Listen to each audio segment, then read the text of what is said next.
Assalamualaikum warahmatullahi wabarakatuh. Hai semuanya, perkenalkan nama saya Nini Lydia dengan nomor induk mahasiswa 856608529. Saya adalah salah satu mahasiswa dari Universitas Terbuka UPJJ Palembang. Di sini saya akan melakukan praktikum IPA KP1 percobaan pemantulan cahaya.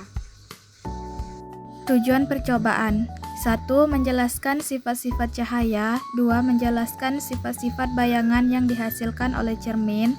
3. Menjelaskan sifat-sifat bayangan yang dihasilkan oleh lensa. 4. Menentukan fokus cermin cekung. 5. Menentukan fokus lensa cembung.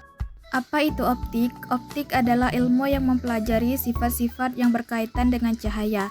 Cahaya sendiri merupakan bagian dari gelombang elektromagnetik yang memungkinkan kita melihat benda dan keindahan alam. Langkah percobaan yang pertama, pemantulan cahaya pada cermin. Susunlah lampu senter dan celah cahaya di depan cermin datar. Kemudian nyalakan lampu senter dan amati jalannya berkas cahaya pada saat sebelum dan sesudah mengenai cermin datar.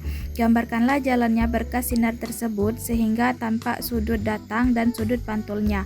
Kemudian ukurlah besar sudut datang dan sudut pantulnya menggunakan busur derajat. Hasil menunjukkan besar sudut yang dihasilkan adalah 30 derajat. Jadi dapat disimpulkan sudut datang sama dengan sudut pantul sesuai dengan hukum pemantulan. Selanjutnya, letakkan dan nyalakan sebuah lilin di depan cermin datar dan amati bayangannya. Catatlah sifat-sifat bayangan yang dibentuk oleh cermin datar tersebut. Hasil bayangan pada cermin datar bersifat maya tegak dan sama besar dengan bendanya. Selanjutnya, pemantulan cahaya pada cermin cembung. Susunlah alat seperti susunan alat berikut. Nyalakan lilin dan amati jalan berkas cahaya pada saat sebelum dan sesudah mengenai cermin cembung. Gambarkanlah jalannya berkas sinar. Catatlah sifat-sifat bayangan yang dibentuk oleh cermin cembung. Hasil menunjukkan cermin cembung memantulkan sinar cahaya menyebar dan bayangan yang terbentuk selalu bersifat maya tegak dan diperkecil. Selanjutnya, pemantulan cahaya pada cermin cekung. Pertama, susunlah alat seperti susunan alat berikut. Kemudian, nyalakan lilin dan amati jalannya berkas cahaya sebelum dan sesudah mengenai cermin cekung. Gambarkanlah jalannya berkas sinar. Catatlah sifat bayangan yang dibentuk oleh cermin cekung tersebut. Aturlah jarak benda dan letak layar agar pada layar tersebut bayangan jelas dan tajam. Ukur jarak benda dan jarak bayangan.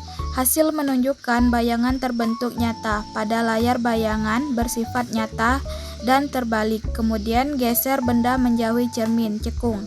Amati pada jarak tertentu bayangan benda akan menghilang. Ukur jarak benda dari cermin cekung dan ukur jarak bayangan yang dihasilkan.